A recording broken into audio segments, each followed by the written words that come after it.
Buckle up because we're about to embark on a journey about this no broken bones theory brought to you by my brother because he refused to be on camera. But he gave me all of the info just to share with all of you. My brother is a music minister for a church. He has been in the church forever, and I obviously went the opposite direction. But my brother and I love spirituality in our own way, and he is going to respond to this person's comment and his explanation being that he's been in the church. See, the no broken bones theory pretty much comes from the biblical times and why it's so important for spiritualists to really hear this out because I was like mind blown, okay? So, in order to understand this no broken bones theory, my brother took me far back in time, right? This is one of the old Jewish prophecies explaining in the Old Testament about a person that was going to come here to sacrifice themselves.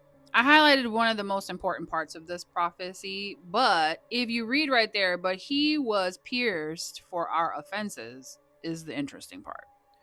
When you read this entire prophecy, it is like, whoa, this person is going to go through a lot of hell. So then he wanted me to reference Exodus 12:46. In here, it says, it must be eaten inside the house and take none of the meat outside the house. Do not break any bones. The whole community of Israel must celebrate it. This is talking about how they should have sacrificed the lamb and how it should have been processed and what the process was. Okay. So then I asked him, what was the significance of not breaking the bones? Why was it so important? He explained it to me, but I have it written here. It says here, during Passover, the breaking of the Passover's lamb's bones was unnecessary because the Torah, Exodus 12:46, instructed that the lamb should be roasted whole with no broken bones, symbolizing the integrity of the sacrifice and the unity of the Israelites with God. So, boom, here comes David. This is David's prophecy, and it's very important to the story.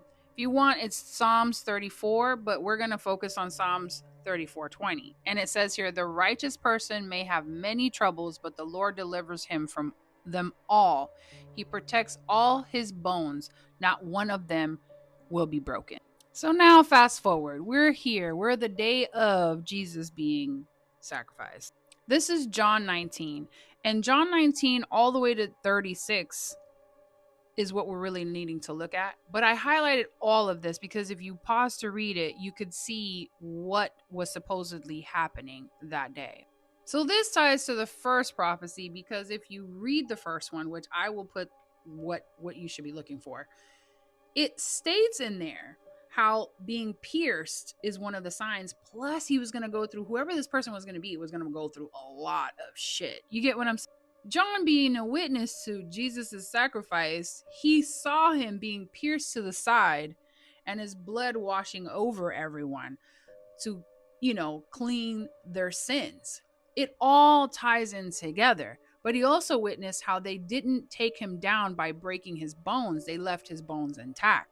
See, the breaking of bones, it says there. So the soldiers came and broke the legs of the first person and the other one who had been sacrificed with him.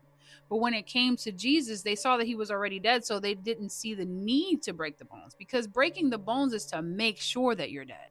When they pierced him on the side and all the blood came out, they were like, yeah, he's gone. And so John in the scripture says not one of his bones will be broken, which is a part of the prophecy of Psalms, which is also part of the prophecy from many years prior. So that is my brother's explanation of the no broken bones theory being so significant for those who are spiritualists, who are going through a lot, who are going through pretty much like not understanding, questioning God, like why am I going through all of this? Well, it's probably because you're meant to help the masses. See, you're divinely protected by God. And I know you've been through a lot of shit, but your mission here on earth, whether it be through the church or whether it be through something like I do, which is just regular spiritualist, you are to help the masses grow spiritually and guide them to God and guide them to the light or the energy or the universe, whatever the fuck you believe. So if you're walking around with no broken bones and you've lived a really shitty life and you've been through a lot, understand that you are special.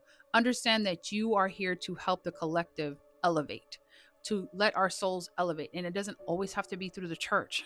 Just know that these are scriptures that are old as hell, and that will help you guide yourself to understanding why the fuck you've been through it.